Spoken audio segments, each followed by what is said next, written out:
Dimensions of divine provision. Number one, being born again.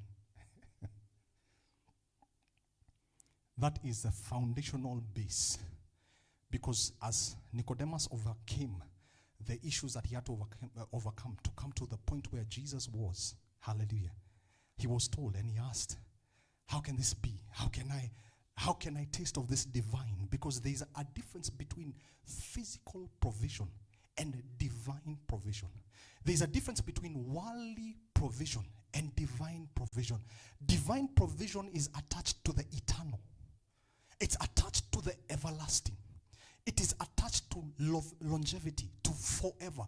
Divine provision is attached to satisfaction. A permanent satisfaction. The way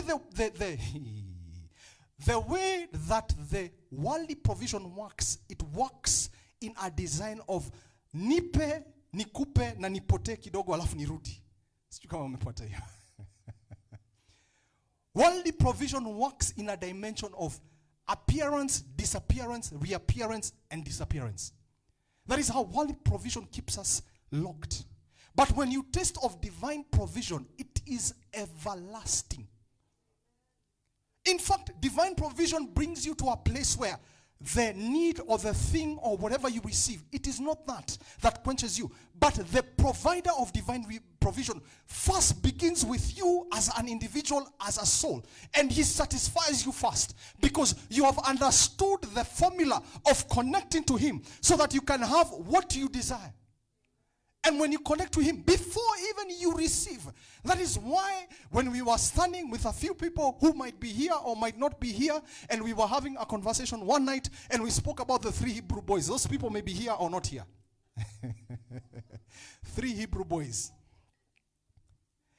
These 3 Hebrew boys, because of their encounters with their God, the divine provider, and they were brought to a place of divine provision, they had the courage to say, we know our God, and even if he does or does not, it does not change the attitude that we have. We must come to that place where we surpass that thing that is there and we connect to the divine provider. Because when we connect to him, the satisfaction is not in the provision. The satisfaction is not in what you want. I tell you today, the satisfaction is not in the need or in the want, but it is in the divine provider. They said, we know our God. We know. And I want to bring it to us this day. This knowing is not a knowing of knowing you are Jehovah Jireh, you are the names. It's not in titles. It's in the journey. These men were brought through a journey of pain. A journey where they wanted to give up. A journey where they were in captivity. A journey of seeing pain where God is a bit removed from them and he lets them go through what they are going through. What is he doing? He is growing their faith. He's growing their capacity. He's growing their ability. He's bringing them to a place of maturity. Hallelujah. And they see God.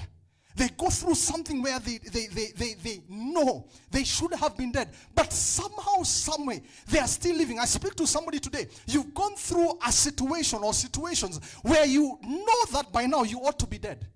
But somehow, some way, you're still breathing.